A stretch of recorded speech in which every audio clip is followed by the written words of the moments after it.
السلام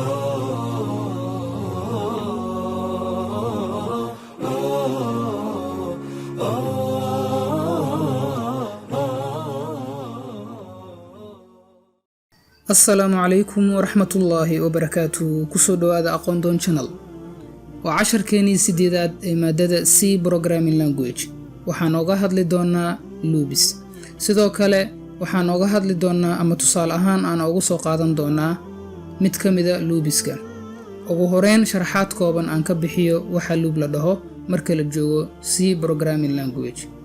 loop waxaan ku qeexi karnaa in uu yahay waxa inoo kicinaya taxana statementi ah marar badan ilaa xaaladda markaan u dhiibanay ay ka noqonayso mid false ah ama khalad ah. haddaba loopku waxa uu ka kooban yahay laba qayb oo kala ah body of loop iyo control statement. noocyada loopka waxaa ka mid ah for loop, while loop iyo do while loop. tusaalaha ugu horeeya waxaan uga hadli doonaa while loop. haddaba waa maxay while loop? while loop waa mid inoo shaqeyn doona inta xaaladda aan u dhiibanay ay tahay mid true ah ama mid sax ah. waxaan si faahfaahsan ugu fahmi doonaa tusaalaha aynu isla daawanno. ugu horeyn waxaan soo kicinaynaa toolka aan adeegsanayno, kadib waxaan imaanaynaa mainka. intaa markaan sameyno waxaan rabnaa marka tusaalahan inaan ku sameyno tiro 10 ah inaan soo daawacno ama aan ku soo daawacno code hal line ah anagoo adeegsanayno while loop. halkii aan adeegsan lahayn printf ama printf intaan qori lahayn 10 jeer ayaan waxaan adeegsanaynaa hal line oo code ah. waxaan leenahay marka waxaan abuuranaynaa integer, kadib waxaan leenahay I waxay la mid tahay eber. intaa markaan dhahno waxaan ku soo xirnaa semicolon. hadda ayaan leenahay marka while, kadib waxaan u sheeganaynaa conditionka markaan u dhiiban. waxaan leenahay marka waxaan furaynaa brackets, kadib ayaan leenahay marka I is less than 10. haddii macnaha I ay ka yartahay 10, kadib waxaan leenahay enter. waxaan furaynaa braces. waxaan leenahay marka printf. waxaan rabnaa marka inaan soo daawacno tiro 10 ah. haddii I ay ka yaraato 10, conditionkeena macnaha uu inoo shaqeynayaa. marka waxaan leenahay quotation aan furaynaa. waxaan leenahay marka qiimaha I is equal ama waxa uu la mid yahay.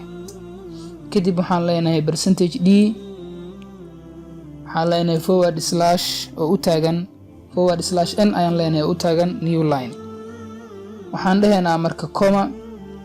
waxaan u yeeraynaa I. intaa markaan sameyno waxaan ku soo xiraynaa semicolon. waxaan leenahay enter. kadib waxaan dhahaynaa I plus plus ama I increment oo u taagan mar walbo statementi uu inoo shaqeeyo I waxa inoogu darsami doonta hal. aan save gareynaynaa. bal ugu horeyn aan tijaabino waxa aan sameynay. waxaan leenahay compile and run ama build and run. saa hadda arkeeno waxaa inoo soo baxday in qiimaha I uu la mid yahay 0. sidoo kale qiimaha I waxaan soo daawacnay macnaha 10 jeer annagoo adeegsanayna hal printf halkii aan adeegsan lahayn 10 printf. laakiin waxaa isweydiin mudan why halkan 0 ugu bilaabmay ilaa ay ugu ekaaday 9 muxuu u noqon waayay ilaa ay 10? jawaabta waxaan ka dhex heli karnaa halkan. markaan u soo dhiibanaynay conditionka waxaan dhahnay haddii I tirada I oo ah 0 ay ka yar tahay 10, waxaa inoo soo daawacdaa qiimaha mar walba ay uu yahay. waxaan ognahay 9 inay ka yar tahay 10, balse 10 kama yara 10.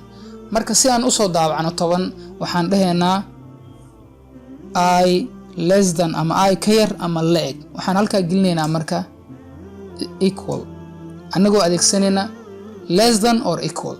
save aan dhahno. hadda waxaa inoo soo daawacmi doona ilaa iyo 10. saa arkaysaan halkaa waxaa inooga muuqda qiimaha I wuxuu la mid yahay 10. oon filayaa inaad cashirkan ka hesheen kana faa'iideen wax badan. intaan ku kulmi doonno cashirkan ka xiiso badan waxaan idinkaga tegayaa sida ay nabadgeliyo. salaamullaahi calaykum ورحمته وبركاته.